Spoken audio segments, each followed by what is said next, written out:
چولی ول. نو محمد رسول الله موږ ته وفرمایل تاسو د دې زکات ورکوئ؟ حضرت اسما وایي موږ ورته وویلې نه. نو نبی کریم صلی الله علیه وسلم وفرمایل تاسو نه یریږئ چې الله رب العزت به تاسو ته د اور بنګړي واچوي د دې زکات ورکړئ.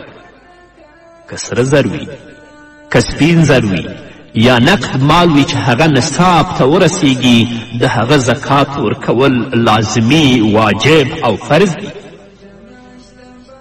عام طور زموږ خویندې په دې باره کې بې پرواهي کوي. الحمدلله چې الله رب العزت تاسو ته دومره زیورات درکړي یا یې دومره پیسې درکړي دي، نو د هغې زکات ادا کړئ چې الله رب العزت یې نورم درته ډېر کړي. کلونه تیر شي خو زموږ خویندې د خپلو د زیوراتو د زکات ادا کولو خیال هم نه کوي. د آخرت په ورځ به د الله رب العزت په حضور کې څه جواب وایي. عام طور سره من په خپل وطن کې او په خپل محله کې وینو چې د اکثرو خویندو زیورات نصاب ته رسیدلی وي خو هغوی زکات نه ورکوي. یا په خپله زکات ورکړئ، که تاسو سره پیسې نه وي د خاوند نه وغواړئ، که خاوند نه ورکوي نو بیا د خپلو زیوراتو نه څه حصه خرڅه کړئ، د هغې زکات ورکړئ. او که زکات نشئ ورکولی نو د خپلو زیوراتو هغه مقدار کم کړئ د نصاب نه، د 85 ګرامو نه کم زیورات او سره زر استعمال کړئ چې د زکات نه تاسو خلاصې اوسئ. کنه الله رب العزت به د آخرت په ورځ د دې په هکله ستاسو نه پوښتنه کوي. الله رب العزت دې زموږ خویندو او ورونو ته هدایت وکړي چې خپل ژوند د الله رب العزت د کلام په رڼا کې او د محمد رسول الله د ویناو په رڼا کې تیر کړي، تر څو یې الله رب العزت هغه دنیا ورته ښایسته کړي.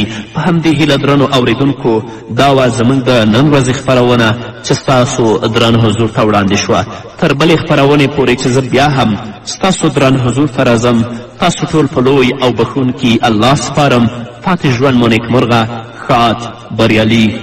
جوړ کاندی خصلت د امهات المؤمنین غوندې، جوړ کاندی خصلت د امهات المؤمنین غوندې، ځان کړئ له دې ښکلي شریعت سره اشنا خویندو، ما منئ د غرد انجوګانو یونه ما خویندو، ما کوئ کسی د تندولکر او شاهرخ خان راته، ما کوئ کسی د تندولکر او شاهرخ خان راته، ما منئ د غرد انجوګانو یونه ما خویندو.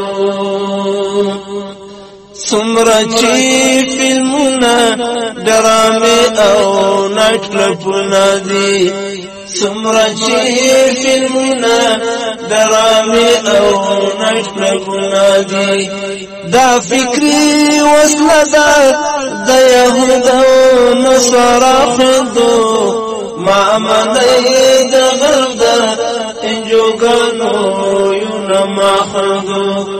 دا فکری جګړه ده د یهودو نصارا خویندو، ما منئ د غرب د انجوګانو یونه ما خویندو.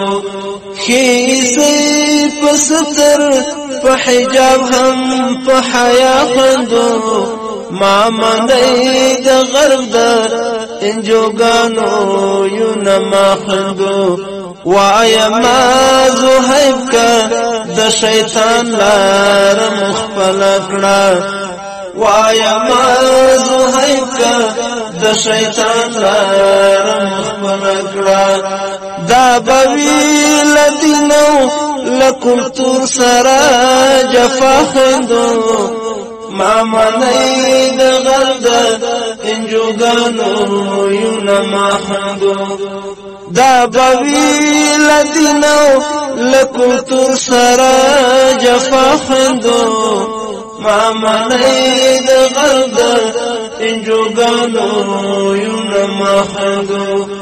ښې عیسۍ په ستر په حجاب هم په حیا خویندو، ما منی د غرب د انجوګانو یو نما خندو ما منی د غرب د انجوګانو یو نما خندو ما منی د غرب د